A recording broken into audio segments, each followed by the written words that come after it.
All right, Larry, on me in 3, 2. On June 18th, this is a magic ticket. Get ready to be transported out of the audience and into the action. Holy cow! I'm in the movie! Who the hell are you? I'm Danny Madigan. I'm the kid. This summer, Arnold Schwarzenegger is Jack Slater. Everybody down! And Jack Slater is the last action hero. The big ticket for 93. Oh, man. I think Pablo Francisco nailed it. That was a perfect get down, and then there was like a literally electric guitar solo behind it. That was badass. And a burst of gunfire. Yeah. Fantastic. Did we find out if the movie trailer voice guy is still alive? I want to have him on the podcast at some point. He is not alive, I don't think. All right, well then never mind. We'll just have AI replace his voice, and we'll have that on the podcast. Oh yeah, we should totally do that. Because I think his name. I was going to say. I think his name is LaFontaine or something. That guy. I mean, I'm sure there's other voiceover guys, but I'm saying but there's one that's like every trailer we do is the same guy. So the comedian movie trailer with that guy. Yeah. No in a World. That guy. Yeah, that's Don LaFontaine. I'm pretty sure he's dead. Nice. Movie Life Crisis Season 3, Episode 13, The Last Action Hero. How did we get 13 already? Lucky number 13. Dude, we're coming up on the 2-year anniversary. I think good. I think August was the first episode 2 years ago. City Slickers. That's awesome. City Slickers. Time flies. Feels like that wasn't that long ago, and also feels like it was a really long time ago. It definitely was a long time ago. I think we've gotten a lot better at it, though. I feel so. I don't know how much we're editing out, but yeah. I know exactly how much we're editing out, and it's a lot. But still, I do think we're getting better. I still think we're getting better at it. Nice. Well, that's a good thing. Yeah. That's a good thing. Dude, I was thinking, I watched this movie twice. This is, I think this is the biggest gap between how much... Arnold's teeth? Oh. No, definitely not. Go back and watch Pumping Iron. The biggest gap between movies that I really like that didn't do that well. Really? So you're saying it didn't do as well as you thought, and also you really like it, or is it the other way around? Yeah, I'm saying most of the movies I really liked, like this year, Groundhog Day, and last year, A League of Their Own. Both of those movies were huge movies, and I really liked them. This movie did terrible, and I really liked it. Yeah. Okay. Like, I mean, people do like it. It's a cult classic. I didn't know if it was the other way around. Yeah. It's a cult classic, but it didn't, like, it was a commercial, like, failure. But when I was watching, I was like, God, it's freaking so good. Oh, man, that's not what I thought you were going to say about this movie. I swear I thought this was going to be another Captain Ron episode. No way, dude. No, this movie's fantastic. By the way, real quick, we just released the Tim Burton, Michael Keaton Batman on Patreon, bonus content for anyone who wants to support the arts or is liking what we're doing and wants to give us a little bit of money so that we can continue to make episodes, or just really wants more movies. Yeah, the Batman one was fun to do. We just put that one out there on Patreon, and then and also we're posting stuff on TikTok. Jeff says he almost knows what a meme is.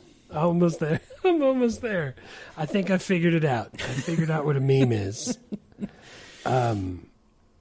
Yeah, tell us how to fix our TikTok. Tell us what we're doing wrong. What would make it better? Yeah. Dude, I don't know why I'm kind of surprised at this. I mean, I'm not surprised. But we say, like, on our scripts that we do, it's like, all right, why did we choose this movie? I don't know why we chose this movie, but I always liked it, and I still like it. I like this movie, and that's why I wanted to do it. Yeah, exactly. I didn't know if we had a different reason. No, and I had forgotten, like, dude, directed by John McTiernan. That's like Predator. That's Dry Hard. That's like Lethal Weapon. Dry Hard. Dry Hard. Dry Hard 2. Dry Harder. Don't get rid of the Samsung because they are terrible. Oh man, Die Hard. Predator. Did he do Lethal Weapon? He did the first Lethal Weapon. No, he didn't do Lethal Weapon. No, he didn't do Lethal Weapon. But like written by Shane Black, who is one of my favorites, one of your favorites. He wrote Lethal Weapon. And yeah, that's the guy. That's what it is. Did all kind of weird stuff. Music by Michael Kamen, who did the Lethal Weapon and Die Hard soundtracks. You could tell, man, he's doing like the saxophone solos. Yeah. Just like exactly like Lethal Weapon. I like how the action movies of the 90s and the porn movies of the 90s had the same soundtrack. Yeah, the guy playing the guitar solo, like standing on the hood of a Firebird, like in a factory where sparks are just flying everywhere for no reason. It's a factory that makes sparks. Yeah, they manufacture sparks. Do the synopsis. All right, quick synopsis. With the help of a magic ticket, a young movie fan is transported to a fictional world of his favorite action movie character. Yeah, that's it. Come back from your sandwich. I'm done. Yeah. That's a good synopsis. That's exactly what happened. He had a magic MacGuffin that apparently came from Houdini, and it took him into the movie. And then, oh man, Houdini wasn't magic. No, he wasn't. He actually didn't like he was one of those guys who would always go like, he was like the great, no wait, what was his name on My Cousin Vinny? It was like Alakazam's worst nightmare. No, there's a spring inside and it spins around and he opens it like that. That's how Houdini was. He was the guy who like... Yeah, Houdini was the person that was like the first person who's going like, hey, if you have someone who's claiming to be psychic, like, I'll go and prove them wrong. Like, he was very much against anyone who's claiming to have spiritual powers. He's like, it definitely happens in real life. I'll show you how. Like, I'll explain it. Right. There was a guy that used to come on TV all the time and do that. And he'd be like, watch, I can move these pages with my hand. And he'd be like, all right, cool. I'm going to put this piece of cardboard up in front of you so you can't blow it with your mouth because I'm pretty sure that's what you're doing. And I want you to do it again. He's like, no, I don't want to. I changed my mind. I'm not doing it right now. I used to do the same thing to my little cousins. I'd be like, I promise, watch, punch me in the arm and I'll fart. And they'll boom. And I'll just let a little bit of fart out. And then they'll punch me again and I'll let a little fart out. Then I'll punch me again and I'll let too much of the fart out and it's all gone. And then they'll go, do it again. I'm like, I don't want to. One of my friends was telling a story last weekend. We were hanging out at a pride party or something, and he was telling us about the psychic that he goes to in town. Oh, and man. Apparently the guy has a 9-month waiting list. Jeez. And I think he was saying, like, he's like, oh, it's great. He's like, I just go there and I hear all kind of stuff, and I talk to my dead mom, and then I make an appointment, and in 9 months we go back again. It was like, I was a little bit upset because I went a couple years ago, and when I left there, my house had caught on fire, and I was like, well, that's the sort of information you could have shared with me. Oh, man. I hope that was a setup for a joke and not that person actually goes to a psychic. Man, it's definitely not a joke. He definitely really goes, and he really likes it a lot. What's that? There's the TV show where there was a whole bunch of people, and the guy was in the middle talking to dead people. What's... Church. Yeah. Church, yeah. Church. That's what it's called. Crossing over with the church. Yeah. No, I don't... the psychics aren't for me, but if he gets entertainment and he likes it, why not? Yeah, who cares? Do what you want. Do what you want. Yeah, I play Zelda. He goes to a psychic. It's fine. So it's all made up. It doesn't matter. Yeah, this movie, $85 million budget, grossed $50 million domestically, $137 including the international. So broke even, really, but probably not really because of all the marketing and stuff. Yeah, marketing cost a ton. Yeah. $85 million, though, was the most expensive movie in 93 at the time. It's tough because this thing released like 2 weeks after Jurassic Park, which went on to set all the records that there were for how big a movie can be, and then Arnold Schwarzenegger drops this one, and everyone's like, "Oh, it's not an action movie. It's kind of weird." The budget, though, the $85 million budget was the biggest. Yeah, no, I understood that. I just didn't have a comment on that, so I just said something else. Oh, okay. Do you want to go back to that more? You want to get into that a lot? No. I was just saying it was the biggest movie, and it was a huge flop. So you were talking about how it didn't make enough money.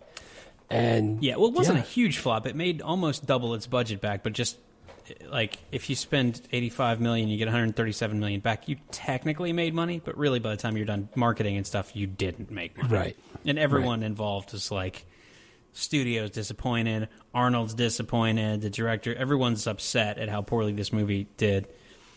And then like some of the other movies that we've done, it's like 10 years later, people involved can say, I really like that movie. It sucks that it didn't do well, but now people like it. It just took a really long time. Yeah, it took them too long to figure out the nuances of the whole thing. Well, it's just, I mean, I don't know. There's some like Tropic Thunder like DNA in this movie. Like it's a satire. It's sending up a genre, which is hard to make a lot of money doing. Like, you know, what's the biggest like we did Robin Hood, Men in Tights. That didn't make a ton of money. Spaceballs didn't make a ton of money. Hot Shot. None of them the satires don't make a ton of money. They're fun. I like them. Right. I want people to do them.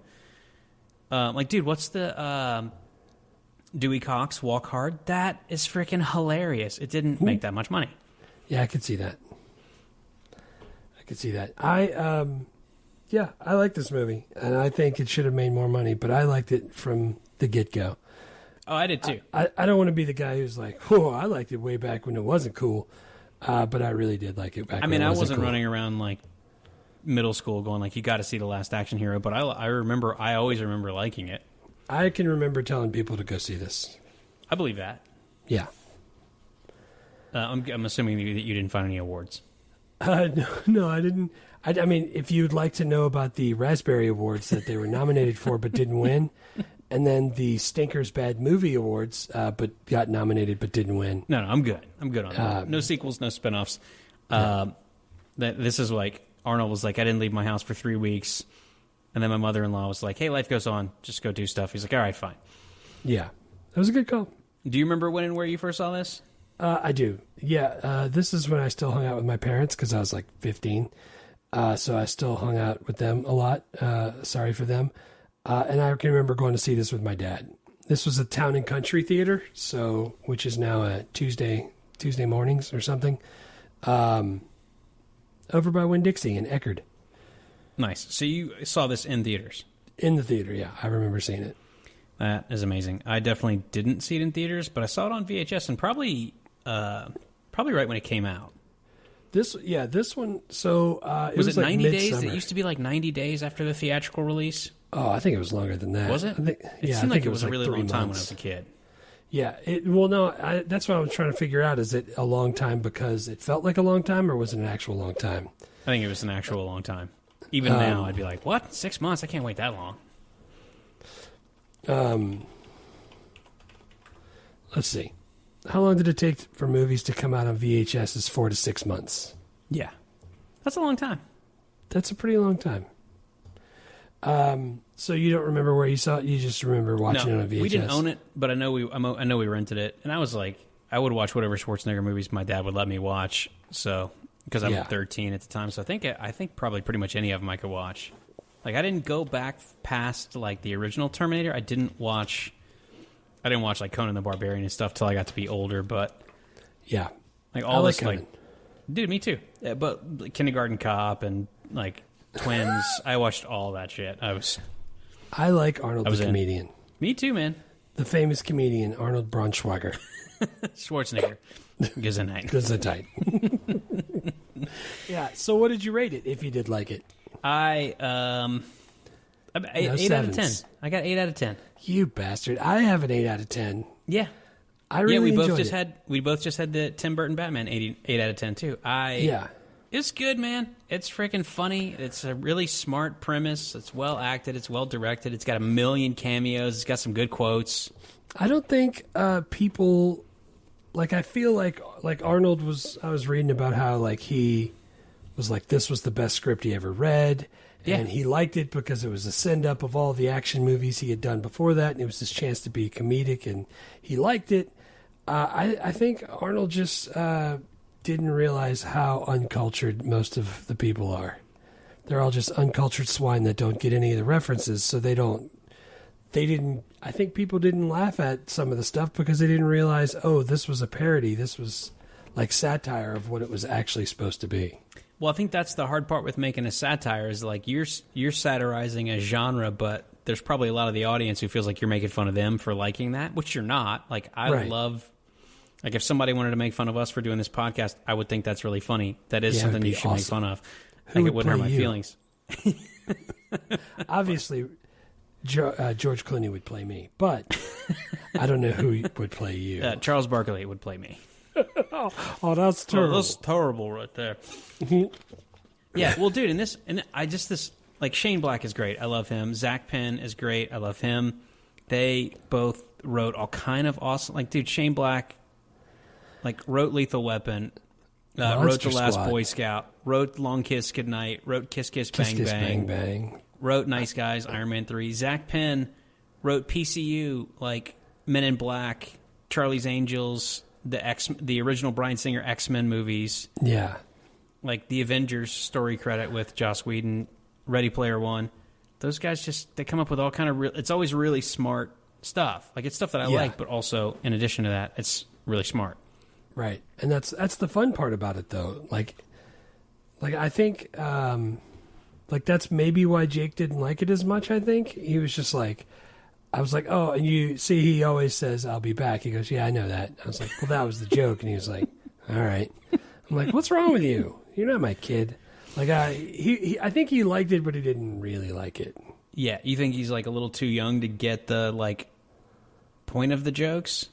Yeah, I tried to explain satire, which he already knew kind of what that was, and I was like, "You're just not." They're like going over the top to show you like. It's like to show you how ridiculous it is that the action hero never dies and they always shoot and stuff always explodes. And if you have enough explosions and friggin' gunshots, then you're going to be good and everybody will like it. But I don't know. I could see it being a little too smart for a 10 or 11-year-old. Yeah. Because I was a couple years older than that when I first saw it, and I'm sure there's plenty of it that I missed. But I did, I did like it. I got that, like, and maybe when I was a kid, I just liked that the kid got to go into the movie. Maybe it was just as simple as that. I was like, that's cool. We get to go into the movie. I like that part. Well, it is cool, I think. Yeah, it is. All right, dude. Let's do some scenes. What's your first scene? First scene for me is the opening scene. You don't know that whether you're in the movie that's in the movie or if you're just watching a movie. Yeah. But there's like a hostage problem, a hostage situation, and all these cops are pulling up. And then when everybody starts pulling out guns and pointing them at the roof, even the guys with like shotguns and like handguns, everybody is pulling out, hiding behind their open door and pointing it at the roof of this building. And I'm like, oh wait, I think I remember this. I think this is in the movie. And then I see Arnold snakeskin boots walking across the top of the cop cars. And then he hops down and it's, he's got the cigar in his mouth and he's dressed like Jack Slater. Friggin' Tina Turner is the mayor. Yeah. Like the guy that's his boss is just screaming at him just like always. And you get to hear the thing where he's like, "You want to be a farmer? Here's a couple of acres," and he freaking kicks the guy in the junk. I like it because it was so over the top to show you how ridiculous the whole thing is. Yeah, it's a great open because I was exactly like you. I haven't seen this movie probably in at least 15 years. Yeah, same. So I was going, is this the movie or is this the movie in the movie? And then you eventually go, oh, I know. You open in the movie, and then it pulls back, and the kid is watching the movie, like commenting on it. He's like, "Oh, you're screwed now. He's gonna get you." Yeah. That's a really great. I like way how to he's open calling this. it too. He's like, minor flesh wound. Cops, both of them dead. Like both those guys dead. Yeah, he knows exactly what's going to happen because it's so predictable because it's an action movie in Hollywood, like they all are. And that could easily been me and you as kids, just like skipping school to watch movies all the time, and your parents getting really mad. Dude, real fast, in that opening scene, too, he's, like, eating popcorn, and every time he puts popcorn up to his hands, his knuckles and hands are all bloody. Mm-hmm. Did they say why that was the thing? So in the very open, they did not say why, but then he went back to the movies after the next time, and that was after he had gotten mugged. So I'm thinking that maybe that happened when he got mugged. Oh, yeah. Because that was when I noticed it was after the mugging, he went back to the movie theater, and that was when I noticed that his hands were all beat up. But I mean, he wasn't like punching the mugger, but that's the only thing I could think of. Yeah. That mugging was a weird moment in the movies. I don't know why that was there, except for him to have seen the inside of a police station so that he could comment on the other police station. So he could make the joke. Right. Yeah. And my first scene is the police station in the movie. In the Jack Slater movie world. So where you have the cameo of, what's her name? Sharon Stone. Dude, everybody. Danny DeVito's playing the cartoon cat, uncredited. Right. The Sharon freaking Stone and Robert Patrick, Sharon Stone, cameos. Like, Sharon Stone, like, walks by so quick. I was like, was that Sharon Stone? Yes, it was. It was. And then, like, some of the guys from T2, some of the, like, stuntmen and people like that. Yeah. But it's also, like, I kept thinking it was that police station, particularly, every time they went there, it reminded me of Demolition Man. Yeah, it's because it's kind of futuristic. It's looking. Futuristic, and everything's like giant and mass, and everyone's like wearing this like freaking shiny like Catwoman suits. Yeah, and singing to jingles from the 50s. Yeah, and the kid's like, look at that, this is a cartoon cat. I can prove this is a movie. He's like, yeah, he's here. He's supposed to be here. He'll be here tomorrow. Yeah, I like. He's how trying to convince. He's Trying to convince Arnold Schwarzenegger as Jack Slater that he's actually in a movie. And obviously, no one believes that. Right. The next part that I had was when they're in the movie still, and they go to his house. Yeah. And Jack has to come in and rescue him. Like he leaves to go do something. Jack Slater does, and the doorbell rings, and he opens it up, and it's Mr. Benedict and his goons, and Arnold Schwarzenegger has to help him, dude. Yeah, that's at Bridget Wilson's house. It's not. That's not Bridget his house. Wilson's house. Yeah. His daughter's Bridget house. Wilson's house. And dude, he burns the money, and the money's got the gives off the red smoke. That's right. And he drops in from the sunroof and like grabs the skylight and grabs both machine guns and crosses them like that, and they shoot each other, like stuff like that, dude. It was just overall, it was really good. She was getting hit in the room right before that, and she was like screaming, but it was all fake screams. So she's whooping the dude's ass and like screaming like she's getting beat on. She's like, big mistake, and she's freaking flips over, kicks him against the bookshelves, like stomping on him. Yeah. That was good.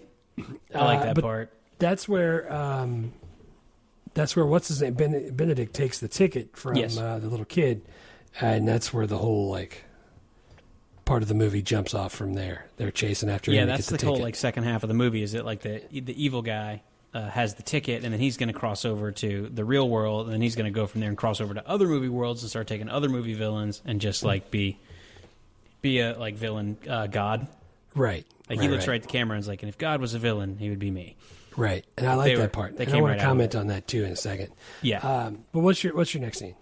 My next scene was right after the police station. They went into the Blockbuster, which I really was Acme Video, but it clearly is Blockbuster. Like Schwarzenegger goes in the Jack Slater movie to the kid. He's like, "You really think you're in a movie?" And he's like, "Yeah." He's like, "All right, I give you 10 minutes to prove it, and then I'm going to shoot you." And talks the kid to Angie Everhart in the front. Angie Everhart's working there. So the kid takes him to a video store, and he walks in and is like, "Where are the Schwarzenegger movies?" And the girl's like, "Oh, the foreign films are in the back." And dude, he goes over, and there's a huge this guy's action. There's a huge Terminator 2 poster with Sylvester Stallone on it. It's no, that's the. He's like, "That's supposed to be you." And Arnold's like, "That's great. That's great. He was great in that. This is his best movie, dude." And that's great because that's right at the East Coast West Coast style rivalry between Schwarzenegger and Stallone. I know him and Stallone. There was all this like they really hated each other stuff, and Arnold's like making jokes about it, and so clearly they didn't really hate each other, but there was some I think some friendly competition. And he's asking he asked the girl what her phone number is. She's like 555-2168, and it's like, I bet everyone here has a 555 number, and it's like, yeah. What's your point? It's like, well, there's only 9,999 possible number combinations. There's 9 million people in Los Angeles. Yeah. And Arnold's like, that's why we have area codes. That's a bad Arnold. Oh man, I like how Arnold always has the answer for the reason why 555 could be a thing. It's totally fine. Yeah, it's completely fine. Yeah. No, that's a great. But I like when he's trying to prove to him that he's really in a movie. Yeah. You're a toy, Buzz. Like he can't get it through to him. My next one is when Benedict actually comes into New York. Yeah. And he's walking around New York, and he can't believe how crazy all of this shit is. And he's walking around just listening to people mug people and yell, and there's like gunshots in the background. And he walks up to the mechanic, and he's like, "I was wondering if you'd help me test a theory." He's like, "Yeah, what can I do for you?" He's like, "Well," and then he shoots him. And then he sits there for a second and looks at his wristwatch. And then he like looks around and he shouts and he's like, "Hey, I've just shot somebody and I did it on purpose." And dude, I've got I murdered a man and I want to confess. I've got that in my quotes. I've just shot somebody and I did it on purpose. Yeah, that dude. And I would like to confess to a murder, and someone across the street's like, "Shut up!" Yeah, shut up down there. That was fantastic, and that really, dude. New York. I can remember when New York used to be dirty and filthy like that. Yeah, that's like when we see the movies from this era in San Francisco, and everything's like terrifying and sketchy, and now refrigerator boxes in San Francisco cost like $7 million. Right. Yeah, that's when they are in part of New York. Jake's like, what part is that? And I was like, I don't know, like downtown. He's like, by the M&M store? I was like, yeah, well, kinda. I was like, it wasn't an M&M store back then. It was a porn store. Like there was a whole bunch of... Yeah, we did something. I think, I can't remember what it was. It might have been Pretty Women or something on Patreon, but it was like Greenwich Village, like being terrifying, and now it's like, it's like me and you couldn't even afford to go sit on the sidewalk there. Right. Yeah. Gentrification, sucker. Yeah. Yeah, that was my third one. Nice. My third one is the opening night of the Jack Slater 4 movie in the real world, where there's like two Schwarzeneggers, and there's two guys who were playing the Ripper, and like one of them's dressed in a tux, and one of them's wearing his like actual Ripper outfit from the movie. And yeah. And he had a jacket over the top of that to try to hide it. And real Schwarzenegger is with his wife, is like, he's doing interviews, and she's like, "Don't talk about the restaurants, everyone hates that." And like he's like doing a Planet Hollywood plug anyway, and she yanks him away. But it's so meta, it's great. He's like, and he's like, in this movie we only killed 48 people. He's like, where in the last one we killed 117 people. He's like, but we make up for it with really good action sequences. He's like, and speaking of action, at Planet Hollywood we have a great dessert menu. God, it was freaking so good. I love the send up. Like it was delightful. Yeah, right. And as soon as he says Planet Hollywood, you could see like what's her name, Maria Shriver in the back. She like, rolls her eyes and grabs him by the arm and yanks him away. It's fantastic. Or when he goes in right after that, and he's like, where's Schwarzenegger sitting? He's like, what? He's like, where am I sitting? And he's like pointing right at his face with his pointing hat his off. own face. And there's a million cameos, like Jim Belushi. He's like, I don't even like Arnold. I'm just here for my wife. She likes him. Yeah. Yeah, I got a whole bunch of Little cameos Richard's listed. there. Jean-Claude Van Damme is there, like talking about them. Like it's great. Dude, I don't understand Little Richard being there. I just think it was like get a lot of famous people out. I think it was that kind of situation. Yeah, I know. So I still don't understand why they had Little Richard there. Dude, I like how Little Richard always looks like his own wax statue. Oh, man. Yeah, I wrote down as many as I could from that time. I saw Little Richard, Maria Shriver, the chick from Entertainment Tonight. Yeah, Lisa Gibbons. Lisa Gibbons, there you go. Yeah, Jim Belushi, I wrote him. Damon Wayans, Jean-Claude Van Damme. I saw Mario Van Peebles. Mario Van Peebles. I saw him. Yeah. That's all. You're worried about Little Richard not being famous enough, but you captured Mario Van Peebles. Dude, everybody loves. No, it wasn't even Mario either. It was Melvin. It was Melvin. Yeah, it was Melvin Van Peebles. Yeah, Jean-Claude Van Damme, Chevy Chase. That's awesome. Yeah, that was fantastic. But yeah, that was my third scene because it was a good one to pick. It was kind of the it was like the action kind of high point of the movie, but also there was just a bunch. It was really funny. Like Schwarzenegger is talking to Jack Slater. He's like, "You're the best celebrity look like I've ever seen." He's like, "I'm going to put you in touch with my agent. We're doing some mall openings." And he's like, "I hate you." Yeah. Yeah, like he jumps on him to try to save him from pulling a gun and stops it. Dude, I like Arnold. What's not to like about Arnold? I know, man. He's really good. And Famous comedian. I saw some stuff on that had been written about this movie in the last 5 years or so, saying that this is maybe like not counting the Terminator and not counting like Kindergarten Cop, but like maybe his third best performance. That's crazy. And I was like, I haven't seen Kindergarten Cop in a while, but I could easily see that because he's doing a lot. Like he's an action star. He's really funny. Like he did all the stuff that you would want Arnold Schwarzenegger to do in this movie, and he did it really well. Yeah, I don't remember Kindergarten Cop that much either, but I'm sure we're going to do it, right? It comes after this, yeah? No, we already passed it. It would have been. I think we would have done it in '91, and we didn't have time for it because we only did like a dozen movies that year. Yeah, we started late. Yeah. Oh man, but we totally. My dad's a gynecologist. He looks at vaginas all day.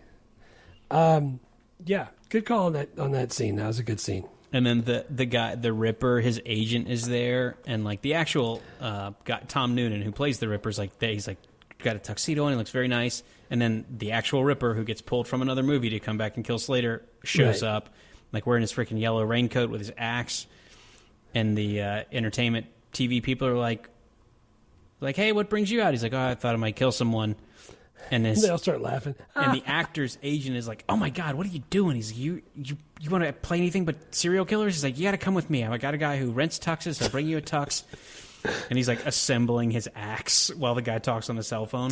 What's the guy who the guy who's his agent is the guy from hey, look out for your shadow there, pal. What the hell's his name? Yeah, I know. I'm trying to think of his name. Dang it. There were so many cameos in this, I couldn't even like find it. I can't remember that guy's name. This is why we need a producer. What's that? This is why we need a producer, someone who can look stuff up like this while we're talking. while we're doing it. Rick something. Can't think of it. All right, let's move on.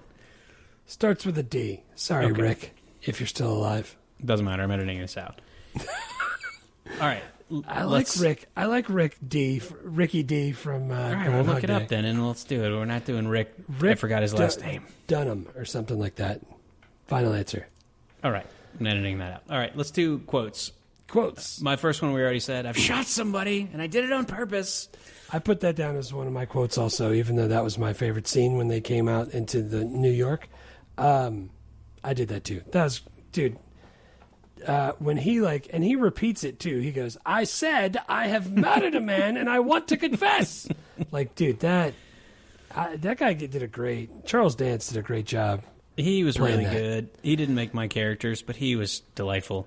No, I really liked him, and the fact that he got the part because Alan Rickman was too expensive. Yeah, he wore a T-shirt on set all the time that said "cheaper than Alan Rickman."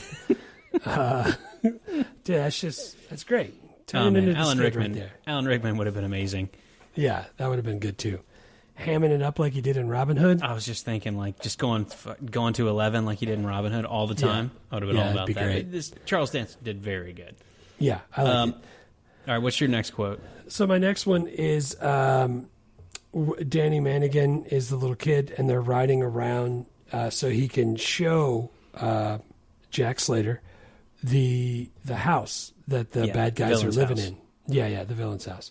He's trying to prove that it's a movie by going like, I know where the house is. I can take you right to it. Yeah, I've already seen it. And he was like, it looks like a house. It looks like this one, but not really like this one. It looks like that one. And he tosses him his badge. And he's like, what is this? He's like, you should put that on. He's like, I don't think I've earned it.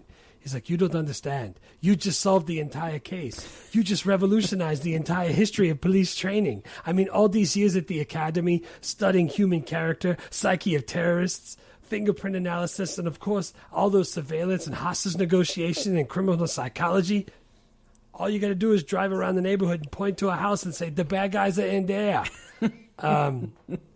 He's like, you think you're funny, don't you? I know I am. I'm famous comedian Arnold Braunschweiger. And then the kid's like, Schwarzenegger. And he's like, Gesundheit. That whole thing where he like just sets the whole thing up. Just the bad guys are in there. I freaking love that. The bad guys are in there. That is a delightful bit of dialogue right there. That's a strong contender. It reminds me of, honey, you cracked the case. Me in the shower. Just like being over the top stupid, right back to their face. Being really sarcastic. Yeah. Quick side note, my toddler who's not yet 2 says get down when he gets down from stuff, and he says it exactly like Arnold. So he's like getting off the couch, he's going, get down! And it cracks me up. And I have no idea why he says it that way, but it cracks me up. Oh, I think I know why. You've said it like that before. You should make sure you don't let him ever change that. I'm sure I must have said that to him. Get down! Get down again! That's great. I also had from Danny Madigan when he goes to the police station with Jack Slater in the movie. He meets Jack Slater's friend, who's played by F. Murray Abraham. Ooh, great. And he's like, be careful, Jack. He killed Mozart.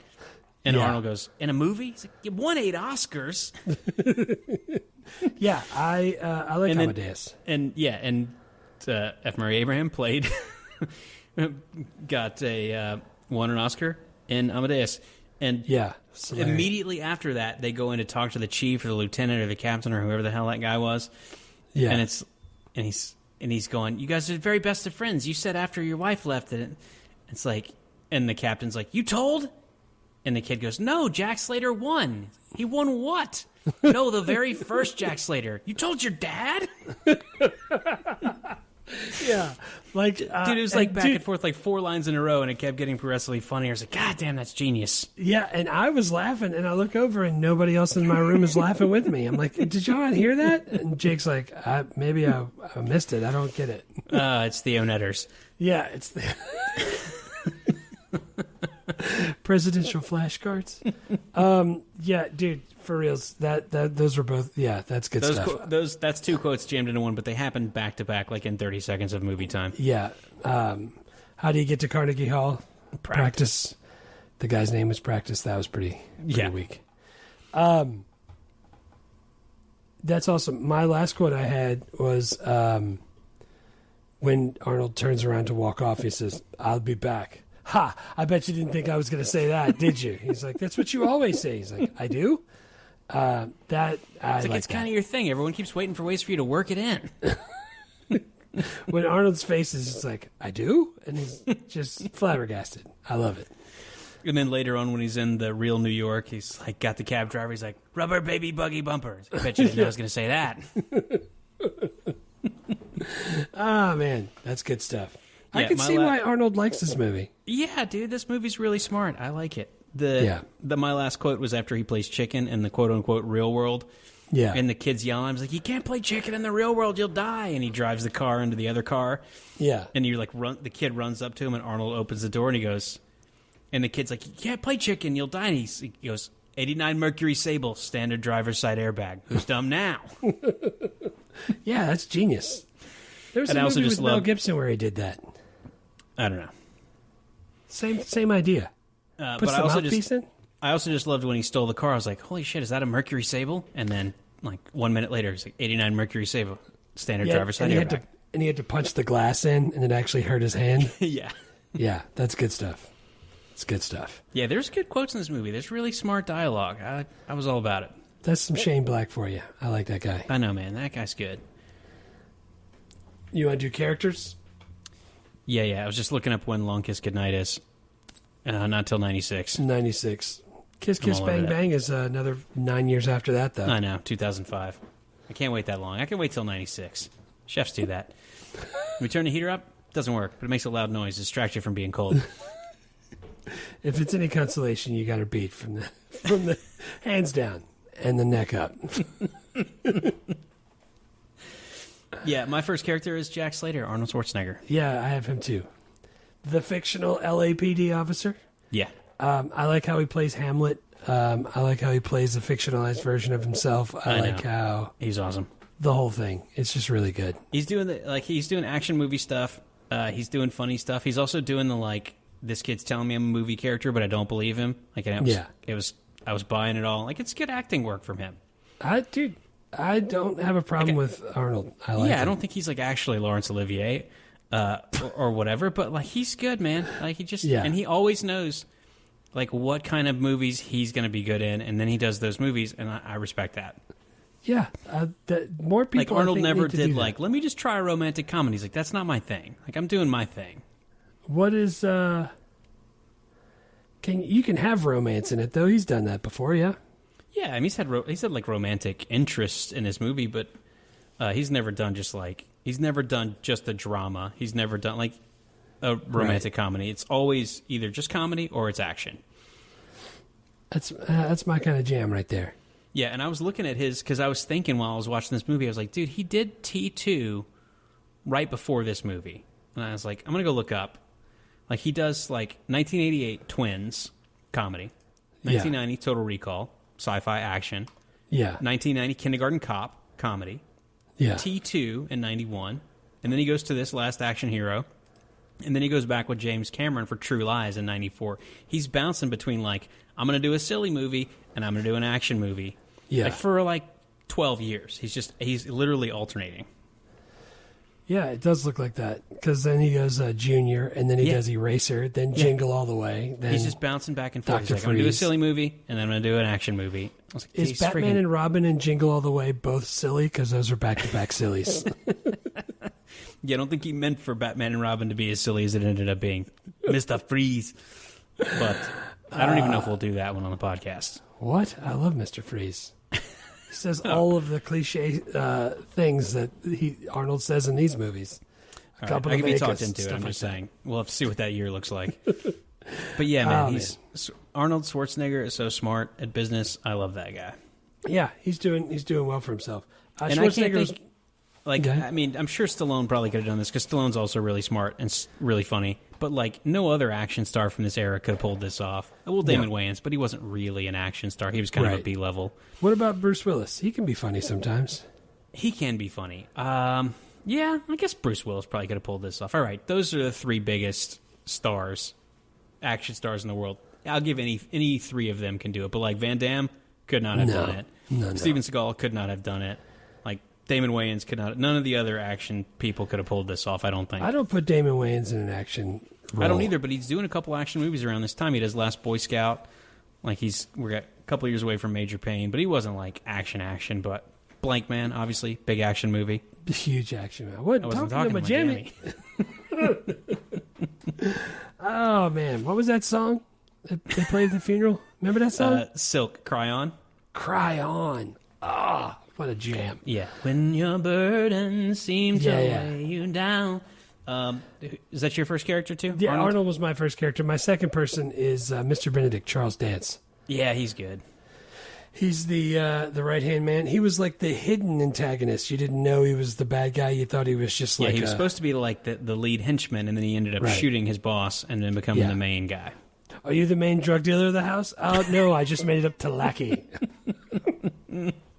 Yeah, he just thought he was... you thought he was just like the hitman. Yeah. But it turns out that he's the bad guy, and I like that. Yeah, and he's like... he's wearing the collection of like fake eyes, one of which explodes at one point. Yeah. Like, that's like a classic villain I thought they thing. were like eyeballs. Like you saw him sitting on those little spoons. Yeah. I thought they were like, too. They're like full eyeballs. But then when he takes it out and he's polishing it, he still had like an eye in there. I understand that Charles Dance, the man, has two eyes. I get that. But they didn't even try to hide the fact that, do you wear prosthetic eye if you still have an eye? I don't know. I thought you didn't. I thought you just had like an empty socket in there, and then you just like shoved your fake eye in there. But in the hole. I'm going to tell you the truth. I don't know a whole lot about that. That's just what I assumed. I did not research that part. What if it's like he just doesn't have enough eyeball juice and it just smushes it to the back? Is that how that works? Well, that's why in one of the other movies where there's a fake eye, the guy just like pops it in his mouth, cleans it off, and then jams it in there with his own saliva. No, I don't know. There was somebody, Paul, used to hold his contacts when they would come out. He would hold it in his mouth, you know, where all the clean bacteria is, and put that back in his eye later. It's a horrible idea. Horrible. Yeah, I like to put mine right on the lid of the toilet seat, and then I just put it back in instead of in my own mouth. Everything I'm reading says that the eye is placed in the eye socket. The prosthetic eye is shaped like a shell and fits over an ocular implant. So they already put something in there, and the eye is just it's like a half circle that goes over the top of that shell. That's weird because it looked like a whole eye. I think this movie might have lied to us. This isn't ophthalmically correct. Is that a word? Ophthalmically? I'm sure it is. I'm already tuned out. Where are we at now? What's happening next? I wasn't going on the deep dive with eye prosthetics. I wanted to know. The other thing I liked about Charles Dance, not that this is really that important, but I liked that he had red hair. You don't see a lot of ginger villains, but I thought that was a great casting choice. But if they do have red hair, they're definitely going to be a villain, though, because nobody likes gingers. I assume. And then he goes on to play one of the Lannisters on Game of Thrones, which people probably like more than this movie, but I'm going to go ahead and stick with this one. I like this one way more than the show I've never seen before. Next one on my list is The Kid. Danny Madigan, played by Austin O'Brien. Yeah. He was in some stuff. He's in like Lawnmower Man and My Girl 2. But yeah. He's good. The kid is in every scene of this movie. He's the main character. And it's hard to find a good child actor. He's 12 playing 10. He's much more believable as 12 than 10. But just doing a good job. Like doing the exact right amount of all the stuff. And I never thought like, oh, that kid didn't do a good job there. He was good. I had him written down as an actor, but I didn't put him as my best. I had Tom Noonan because that Ripper guy scared the hell out of me when I was younger. That dude was like when I was a kid. I remember it was like kind of freaky. Yeah, Tom Noonan though, the actor looks. I mean, he looks like that, but he doesn't really look like that. That's some good makeup. The shininess on his face and like the prosthetic teeth and the rain slicker, all of that. He really killed it. I liked him as he's scary as hell. So he was my third. My third is Bridget Wilson Sampras. Nice. Is this her first movie role? She was like Miss something. She won some beauty pageant.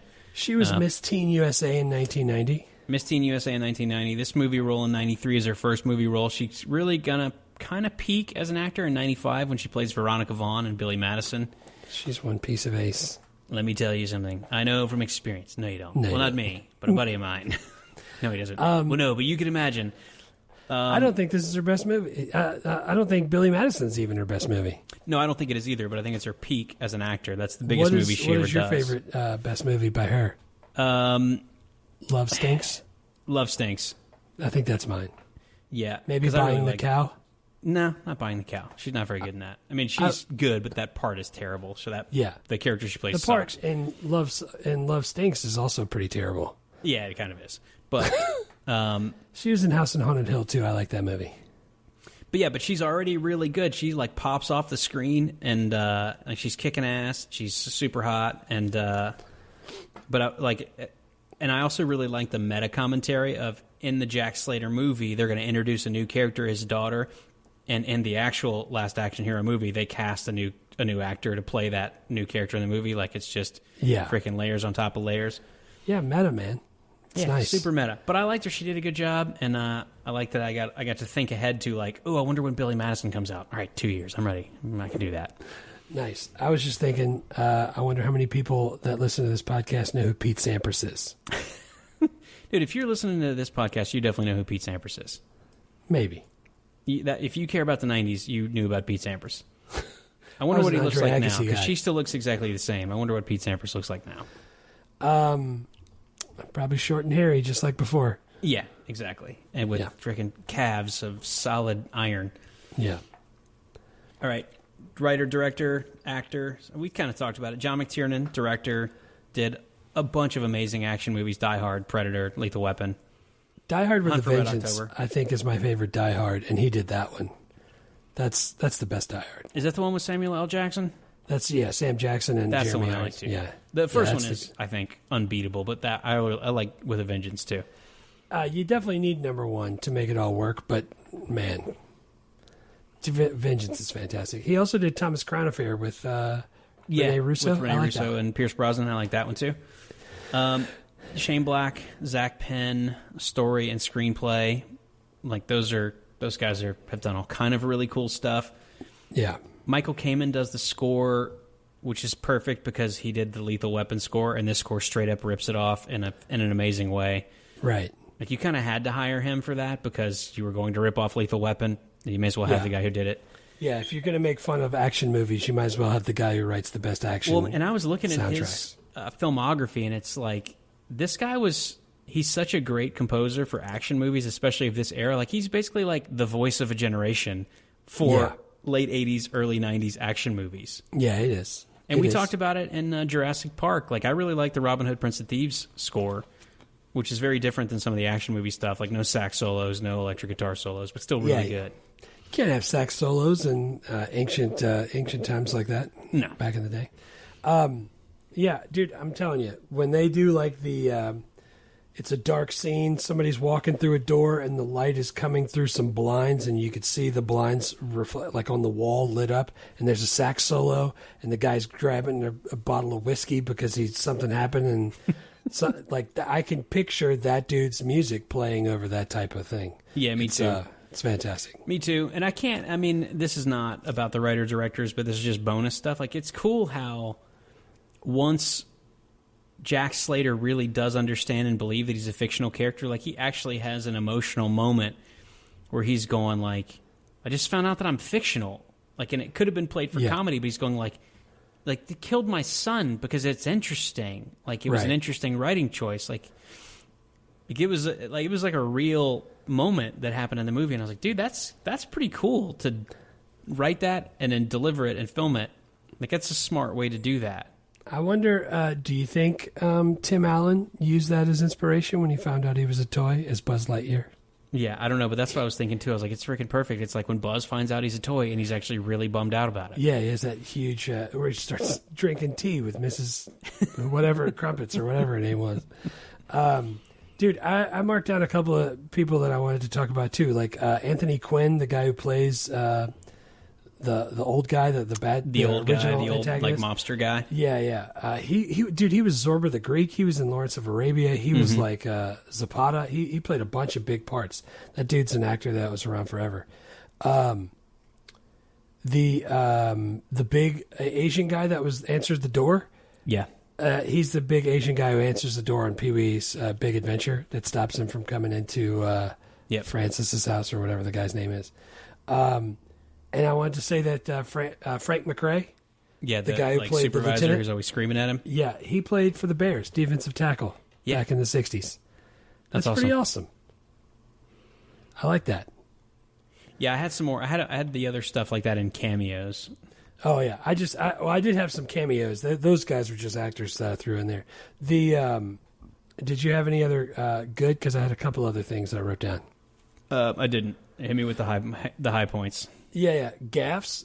Did you notice that you could see reflections of camera crews when they were doing the movie in the movie? So when it was supposed to be a movie, they purposely left stuff like that in there. Nice. You could see like wires flipping cars over.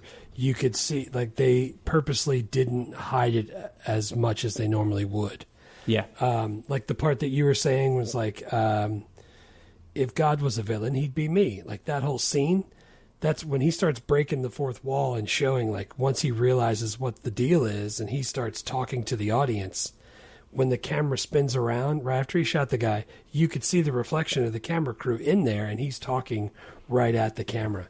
I like that. I like that they showed that, like, that's just another step, another layer of the whole thing. Like one little tiny thing to go, like, we're going to differentiate the fake movie world from the actual movie. Right. Exactly. Did you catch that he had all of the same outfit lined up in his closet? Like I was going to say, he walks into his. I remember that from when I was a kid. I remember he walked into the apartment, shot through the closet, and the kid's like, "How'd you know that guy was there?" And he's like, "He's always there." There's like a guy in his closet. In closet doors. Yeah. He's like wearing a ski mask. He's got a rope over his, and then his closet's lined with identical snakeskin boots. Yeah, it was fantastic. Same jeans, same shirt, same jacket. Yeah, I like that. Last thing, Hook, the one we did in 91, was supposed to be the first movie that released in Sony Dynamic Digital Sound, the SDDS. Mm-hmm. It was going to have the 5 channels, 5.1 surround sound. That was going to be the first one, and something happened and it couldn't release that way. So this was the first movie that was actually released with that stuff. It constantly messed up. Oh, that sucks. Yeah, in like something like 20% of the theaters, they couldn't get the sound to work right. So Paramount, the people who worked there, like the insiders, said SDDS stands for still doesn't do shit, because it just sounded like this 2 front channels and that was it. I wonder how much. I mean, I don't think this movie was like going to make $1 billion if everything went perfectly. But I wonder if 20% of your showings have messed up sound, that's going to really impact how much you enjoyed it. And if it comes out 2 weeks after Jurassic Park, which is still like blowing people's minds, not as many people are going to be talking about it. Like I think this movie had a path to profitability if everything had gone right. Right. No, you know, like maybe dude, it I'm makes with you. like $250 million instead of 137. And they're going like, yeah, we broke even, made a little bit of money, did all right, did okay. That's a big jump though. Up to 250. That's a big jump. Yeah. But if you're going like we spent more money than anyone ever has, and we made 2.5 times our budget, like we probably are happy with that. Right.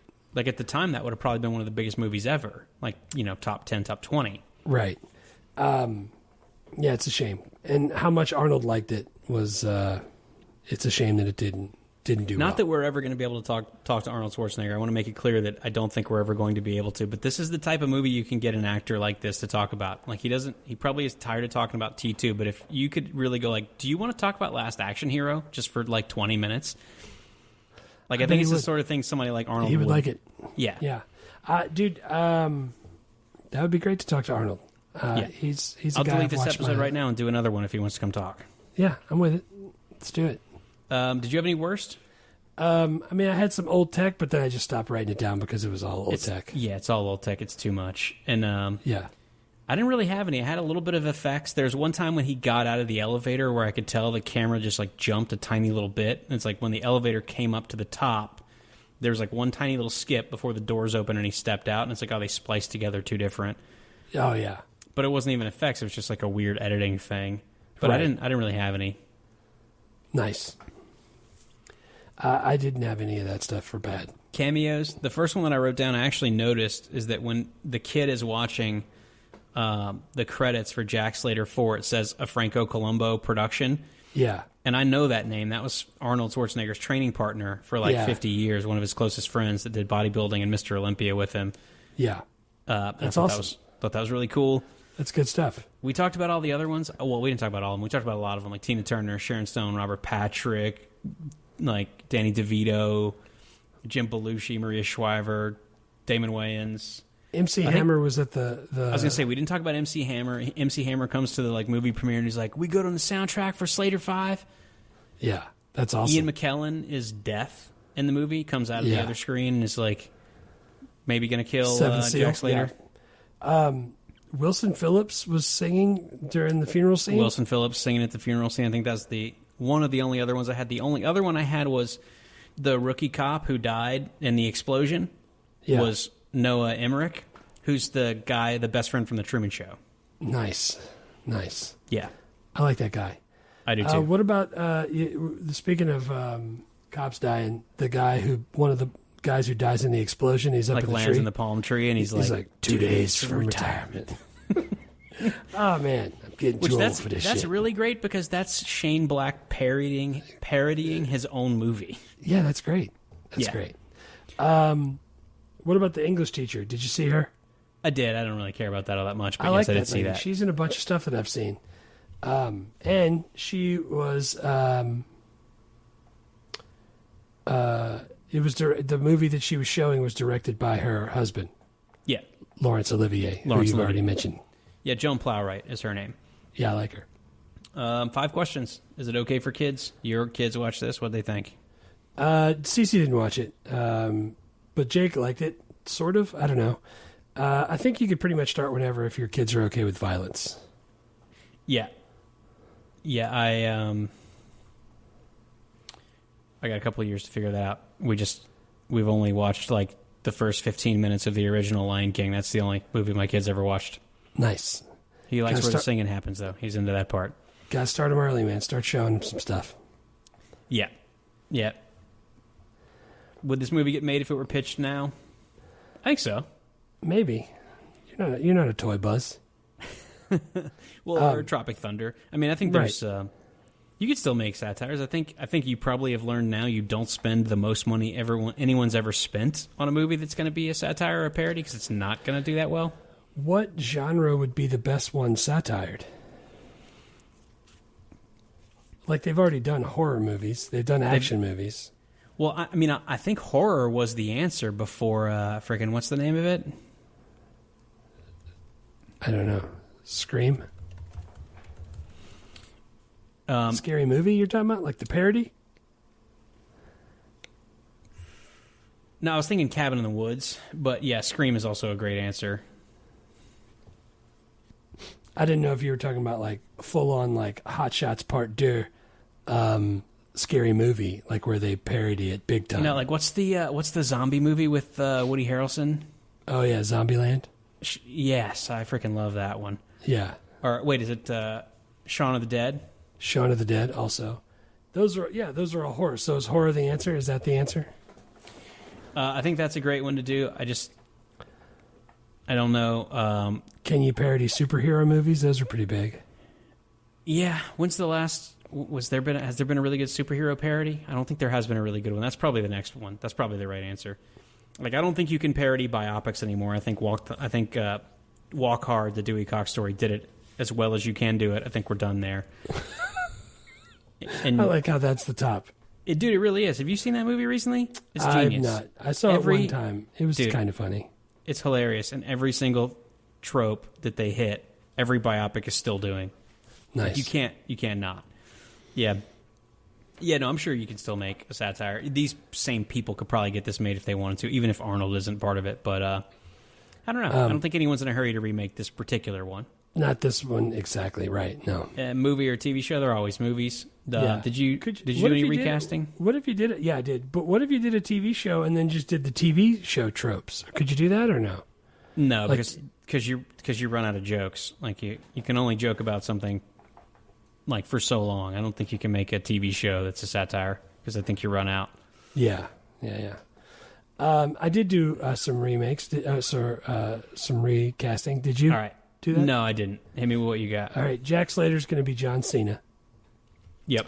And Danny Madigan. Mm-hmm. There's a kid from Jojo Rabbit, Roman Griffin Davis. I don't know if you saw Jojo Rabbit. It was hysterical. Yeah. He's going to take that. And then I want Tom Hardy playing Mr. Benedict. Nice. Oh, yeah. I like that kid. Do you keep the eye thing if you redo it with Tom Hardy?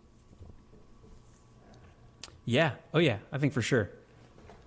That was the part I liked the most about him. So I think you actually keep that.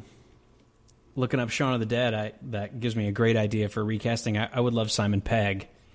Dude, that guy's good in everything I've seen him in. He's really good, and he's also like got a similar like British like beard look. Yeah, maybe could be red hair, and you would notice. I think he's a little gingerish. I mean, he's got gray hair now, but I think it's yeah, it's great. I believe it.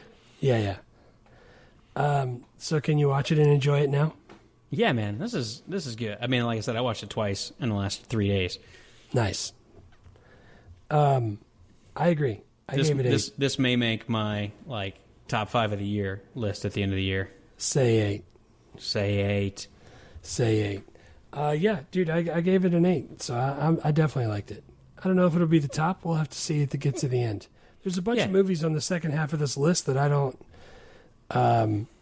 It's not that I don't remember them. I just don't remember how much I liked them, and I'm worried that I'm going to really like them. And I don't want to.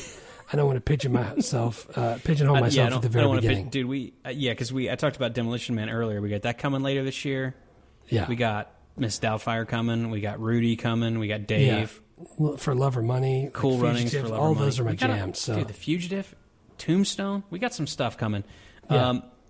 All right, thank you guys for listening. Feel free to join us on Patreon if you want to support what we're doing and hear some bonus stuff. Come talk to us on Discord. Batman.